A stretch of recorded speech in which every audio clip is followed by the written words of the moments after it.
오늘의 글로벌 경제 이슈를 쉽고 빠르게 알려드리는 더그로 인사이트 시간입니다. 지난 2019년 5월 인도 육군이 한화 비호복합 자주대 공포를 도입하려다 최종 무산된 바 있죠. 그만큼 인도의 대공포 사업에 개시 여부를 두고 관심이 집중됐었는데요. 인도가 대공포 사업 입찰을 공식 개시했습니다. 인도 육군은 새로운 자주식 방공포 미사일 시스템을 조달하기 위해 입찰 제한 요청서를 발행했다고 전해졌는데요. 기존 추진된 대공포 사업 요구사항 변동으로 RFI를 재발행한다는 소식까지 전해졌습니다. 우리 K방산기업 가만히 있을 수 없습니다. 한화 에어로스페이스는 대한민국 육군에서 운용 중인 자주대공포 K30 비호복합으로 입찰에 참여하며 출사표를 던졌는데요. 이 비호복합은 30mm 자주대공포 비호에 휴대용 지대공 미사일 신궁을 결합시킨 국산 무기로 공포와 미사일의 강점을 극대화했습니다. 비호복합은 기존 3km에서 5km로 교전거리가 확대됐고요. 저고도 영역에서 다수의 공중 위협에 효율적으로 대응할 수 있는 능력을 갖췄습니다. 과연 이번 한화 에어로스페이스 입찰에 성공할 수 있을까요? 조태영 기자가 정리했습니다. 자, 오늘은 방산 소식입니다. 인도가 대공포 사업 입찰을 공식적으로 개시를 했다고 하네요. 밑에 내려오면요. 자주식 방공포 미사일 시스템을 조달하기 위한 입찰 제한 요청서를 발행을 했다고 해요. 기존에 내용의 변경이 있어서 재발행했다는 건데요. 그러니까 입찰 과정의 첫 단계를 시작했다라고 볼 수 있겠습니다. 여러 가지 조건이 이렇게 있는데요. 뭐 당연하겠죠. 조건이 없을 수가 없겠죠. 여기에 참여하려고 도전장을 내민 게 한화 에어로스페이스입니다. 그래서 비호복합으로 입찰에 참여할 것으로 알려져 있다고 해요. 인도는 예전에도 이거를 도입을 하려고 했었는데요. 여기 나온 것처럼 최종 무산이 됐습니다. 당시에 러시아가 막 계속 딴지를 걸고 그러니까 무산이 됐는데요. 당시에 이 사업 금액이 최대 한 3조 원가량이었습니다. 그래서 이번에도 이 정도 금액이 되지 않을까 추정을 해볼 수 있겠습니다. 오늘은 재미있는 방산 이야기니까요. 비호복합에 대한 이야기부터 해보도록 하겠습니다. 자주대공포죠. 그러면은 자주포가 뭐냐? 이 내용부터 한번 살펴보도록 하겠습니다. 이름 그대로예요. 스스로 움직일 수 있는 대포를 말합니다. 자기가 발 달려갖고 이렇게 스스로 걸어 다닌다는 뜻이 아니고요. 얘가 차량 같은 데에 탑재돼서 주행하는 대포다 라고 보시면 되겠습니다.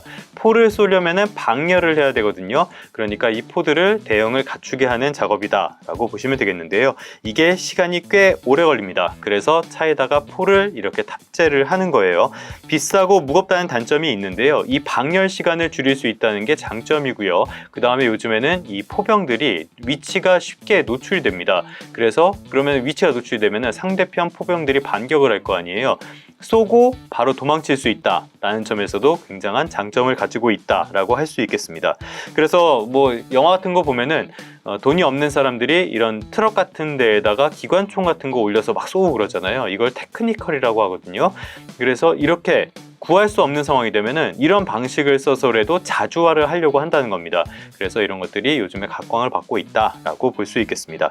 대공포라는 거는 뭐 따로 말씀드릴 필요 없죠. 공중 표적을 공격하는 화포라고 볼 수 있겠습니다. K30은 이렇게 멋있게 생겼습니다. 비호 자체는 1980년대에 개발을 시작했다고 해요. 1999년에 체계를 완성했다고 합니다. 30mm 기관포 2문이 달려 있는데요. 그러니까 당연히 단거리겠죠. 중장거리도 중요하긴 한데요. 최근에는 순항 미사일이나 헬리콥터, 특히 드론 위협 같은 것들이 커져가지고 신속하게 대응할 수 있는 단거리가 상당히 중요해졌다고 합니다. 전자 광학 추적기가 들어가 있고요. 탐색 레이더도 있어서 딱 좋다라는 평가가 나오고 있죠. 비호복합은 개량형입니다. 비호에다가 신궁 지대공 미사일을 합친 무기예요. 기관포에 미사일을 더했으니까 기존의 단점이었던 최대 사거리 부족을 보충한 무기라고 볼 수 있겠습니다. 그런데 앞서 드론 말씀을 드렸는데요. 실제로는 드론 대응 능력은 그렇게 좋다고 하진 않습니다. 뭐 여러 문제점도 있고요. 단점도 있어갖고 밀리터리에 관심 많으신 분들이 비판을 많이 하시더라고요. 그런데 어찌됐든 드론이나 순항 미사일 같은 위협이 커진 상황에서 그나마 저렴하게 대응도 할 수 있고요.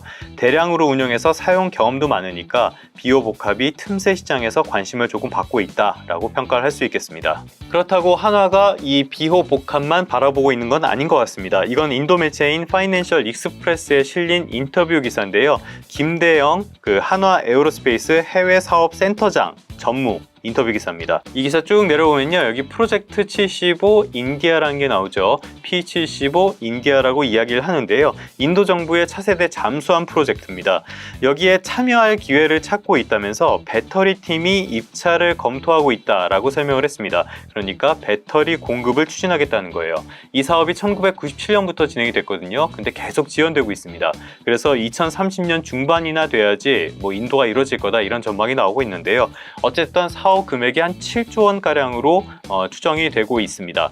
그렇게 되면은 굉장히 큰 수혜를 볼 수가 있겠죠. 인도에서 사업을 확대하려는 추세로 볼 수 있겠습니다. 지도를 보면서 조금 더 설명을 드리도록 하겠습니다. 인도는 최근에 모디 총리가 미국을 국빈 방문했을 때 굉장한 환대를 받았거든요. 이런 걸 보면 알 수 있듯이 전략적으로도 중요하고요, 여러 나라들과 우호적인 관계를 맺고 있는 나라입니다. 그런데 유독 주변에 있는 이 파키스탄 그리고 중국과는 굉장히 사이가 안 좋습니다.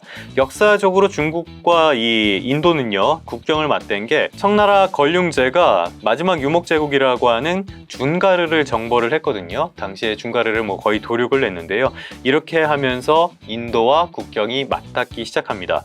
그래도 청나라가 망하고요, 청조가 망하고 중국이 건국했을 때, 이때까지만 해도 두 나라가 관계가 나쁘지 않았는데요. 이후에 1950년대에 중국이 티베트를 병합을 합니다. 그러면서 급격하게 관계가 안 좋아지면서 긴장 관계를 이어가고 있습니다.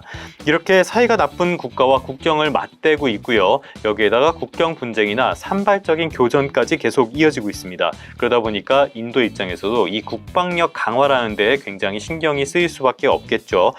방산이라는 게 기본적으로 지정학적으로 불안 요소가 커질 때 호황을 맞이하게 되다 보니까요, 인도 시장이 신경이 쓰일 수밖에 없는 상황이라고 말씀을 드릴 수 있겠습니다. 이런 움직임은 국내 방산 기업 실적에도 영향을 미칠 것으로 보입니다. 이거는 메리츠 증권에서 나온 리포트 보면서 설명을 드리도록 할게요. 하반기 방위 산업에 대해서 오버웨이트, 그러니까 비중 확대 의견을 제시를 했습니다. 서구권과 지금 권위주의 세력들이 계속적으로 싸움을 하고 있잖아요. 이거 신냉전 체제로 평가를 하는 목소리가 많은데요.